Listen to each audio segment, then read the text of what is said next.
废弃的电仔要藏嘛毋是，要烧掉嘛毋是，是真歹处理。伫咧非洲奈及利亚，就一间回收公司利用这个废弃的电仔做砖仔、衬托，甚至是艺术品。那解决掉这污染的问题，嘛带来新的商机。根据统计，全球每年拢会产生11个未用的、搁再使用的轮胎。这个旧轮胎毋是对日本市场造成环境污染，啊无就是用烧的甲处理掉，造成空气污染。有的旧轮胎互人四界乌白蛋，搁会积水生蠓虫，引起天高热等等的传染病。不过，伫非洲国家奈及利亚，有一间公司专门回收旧轮胎，搁利用旧轮胎来制作出各种新的产品。这间公司先将回收的旧轮胎加做精油的脆片。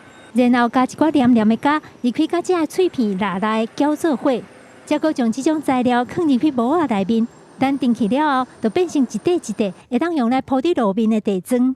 另外，参像学校也是互囡仔耍的公园，嘛会使使用这种旧轮胎做的材料来铺伫涂骹，非常安全，避免囡仔跋倒的时会受伤。唔但安尼，这间公司佫用回收旧轮胎做的材料来做衬托的鞋底，甚至是各种艺术品甲装饰品。So our flip-flops are also made from recycled waste tires.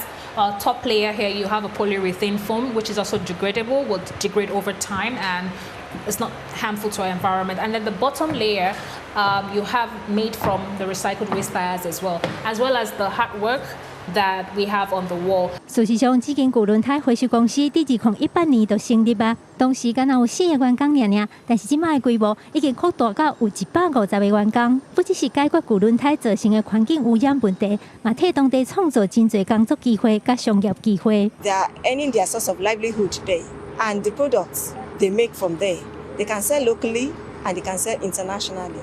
这间回收公司成立到今，已经回收超过60万的旧轮胎，是全奈及利亚唯一一间伫回收旧轮胎的公司。奈及利亚官员表示，希望未来伫全国更较侪所在，拢有参照这款的旧轮胎回收处理工厂，才会当互回收的速度更较紧，帮助奈及利亚彻底解决旧轮胎造成的各种问题。记者甘明天编译。